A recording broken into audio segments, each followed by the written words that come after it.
Hey, horror fans, once again, it is me, the Horror Miser Monty G, and I thought to do something very special for my fifth episode of my series, Horror Films from the 70s, and that is to talk about the film that is most people considered was the creation of the slasher subgenre. Yes, I am talking about Bob Clarke's 1974 film, Black Christmas. Yes.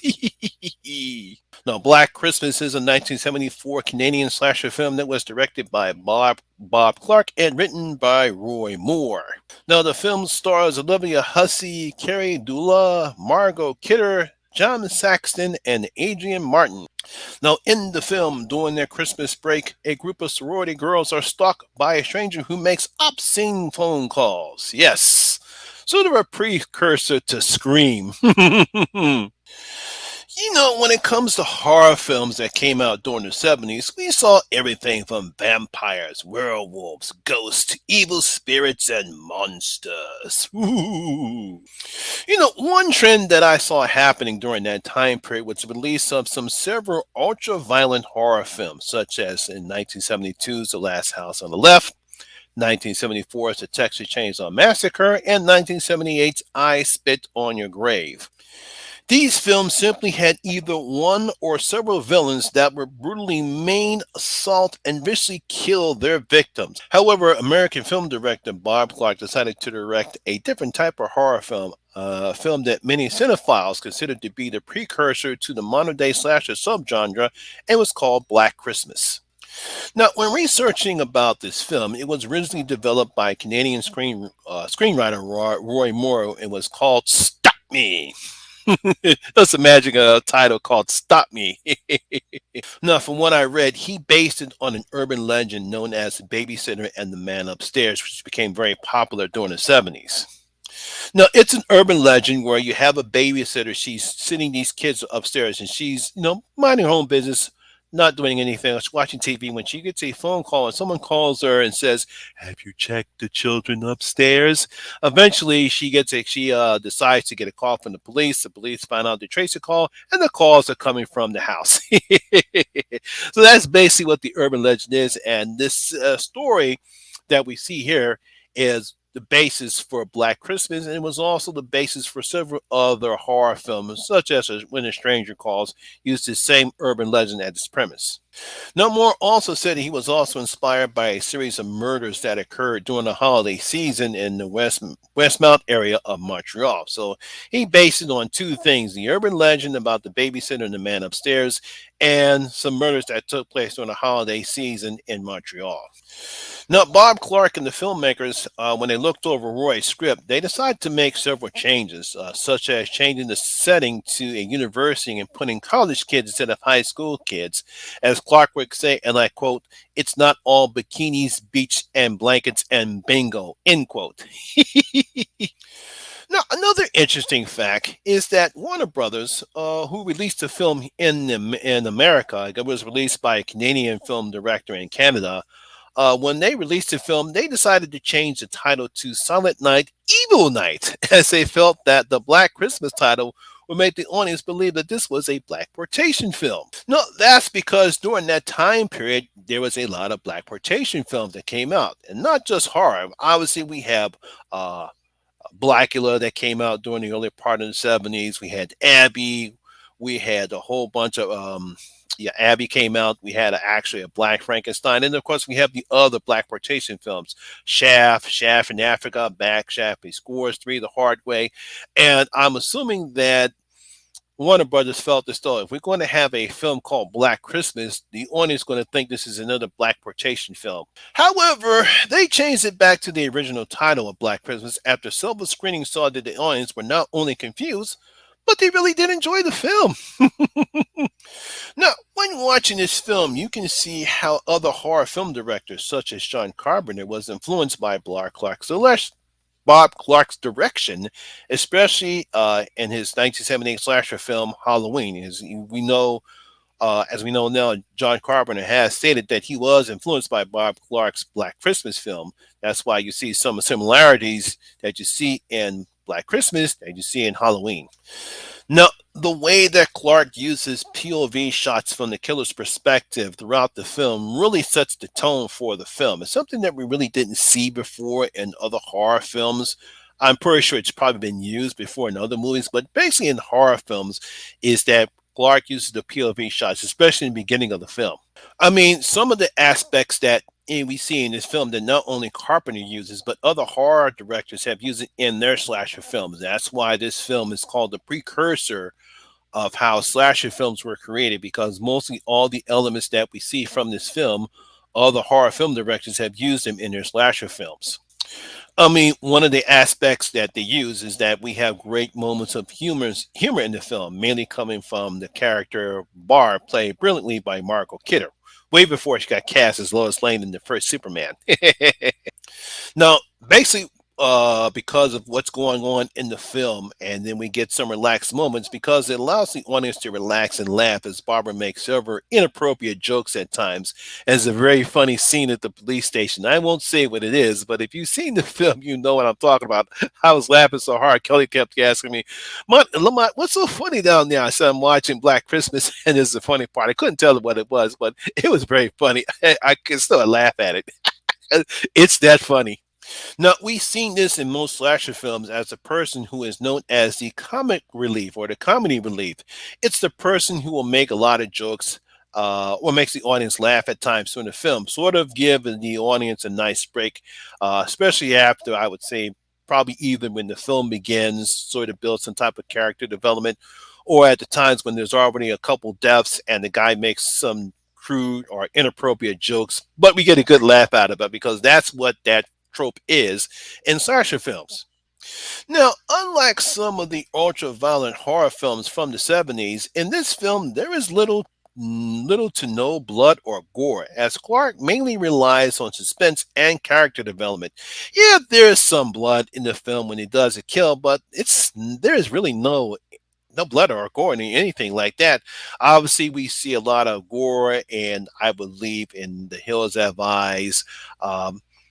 Um, I spit on your grave because of the violent nature that the woman goes against when she kills her attackers, and of course, I spit on your grave. Some very ultra kills in this one, but in here, this one, really no blood, no gore in this film, which was very rare back during the 70s.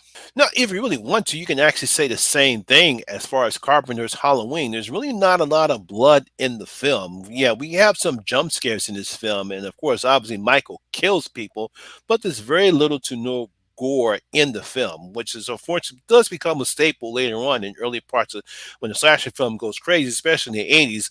But as far as Bob Clark's Black Christmas and John Carpenter's Halloween, we really see that much blood or gore. Now, as I stated earlier, like I said, Bob Clarke relies on suspense and character development, and what really drives this film is the performance of English actress Olivia Hussey, who is excellent as a lead of Jess. I believe she was supposed to be called Jess Bradford, but they decided just to call her Jess. Now, of course, at the time, there was no such thing as called as the final girl trope, but since we are going to call her the final girl trope, Jess is a strong, caring, and intelligent woman who doesn't make dumb decisions, as we come to know what typical characters in slasher films do. She makes smart decisions in the film. She's brave. She's caring. She's concerned about her what's going on with her friends in the sorority. But like I said before, unlike some of the final girls that we know in other horror pictures or any other characters in slasher film who make dumb decisions, she doesn't make dumb decisions. One great aspect of the character involves a subplot regarding a decision that she has to make despite her boyfriend's repeated attempts to change her mind. Now, I thought it was a very great idea, probably especially at the time when this film was released. There was a landmark decision that came out the following year. I won't say what it is, because I'm pretty sure if you've seen the film, you know what it is. So I thought that was a great way for Moore's script to make this character a strong character. Now, unlike some of the other tropes that we see in slasher films today, there are no jump scares in this film, as we see the killer stalk and kill his victims. Yeah, we do get jump scares in Halloween, and obviously we get more jump scares in other slasher films, But this film doesn't use jump scares. You might think there might be some little jump scares. There is one particular scene that might be considered a jump scare, but to me, it really wasn't. It was just, I guess, more suspension and tension because the way it was filmed, but it really wasn't a jump scare because we don't get any of that loud music that we normally get to see when we do a jump scare at all like that. We really don't get any jump scares at all in this film. As I stated earlier, many slasher filmmakers were influenced by Clarke's films, as we see this in several slasher films that came out during the 80s, particularly 1980s Friday the 13th. Many elements that director Sean S. Cunningham uses come from Black Christmas. As I stated before, he definitely takes advantage of the POV shots from the killer's perspective. We have a strong female lead with actress Adrienne King, several comic relief characters, and then also not knowing who the killer is until the third act of the film. We find out who the killer is, but you can definitely see some of the elements that Sean S. Cunningham and Victor Miller put in Friday the 13th obviously were influenced by Black Christmas and Halloween. Now, the film was released in the US during the Christmas season on December 20th, 1974, and the film would go on to gross $1.4 million on a $620 million budget, and it did receive mixed reviews at first. Of course, many film historians consider this to be the film that would go on to create the slasher subgenre in horror films, and some even consider this to be the greatest horror films ever made. Now, of course, I can't say that it's that great. It's a decent horror film. It was something totally different that we haven't seen before. Obviously, when I hear stuff like that, I said, come on, guys, it's not as good as The Exorcist. And as good as this film is, and I love what Bob Clarke did, it's not as good as The Exorcist when it comes to horror films. But then again, that's just my opinion. Years later, Black Christmas has now become a film series. It has a novelization that was first written by Lee Hayes that was published in 1976 by Popular Library.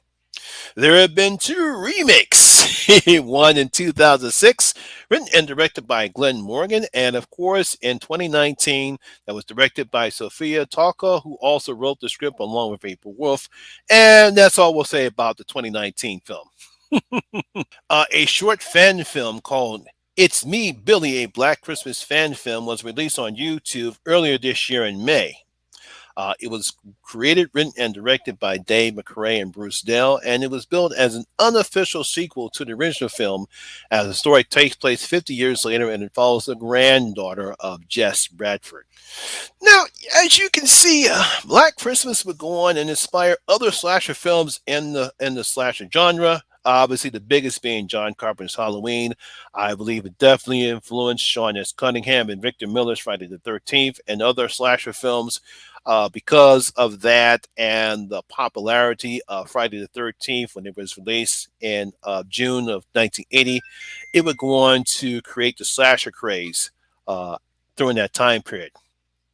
However, there is no telling where horror genre would be if Bob Clarke and Roy Moore hadn't made this movie, as I can't believe we would not have a Halloween, a Friday the 13th, or even a Nightmare on Elm Street for that matter. So obviously, overall, I really did enjoy this movie. Like I said before, it definitely see lots of elements of the slasher genre from this movie that we see in other slasher films. Obviously, a great performance by Elizabeth Hussey, fantastic performance by all the other actors in this film, a great script by Roy Moore, and of course, just like with Halloween, the killer gets away. Just like Michael Myers got away in Halloween, the killer gets away in the film, which I thought was a decent way to end the film.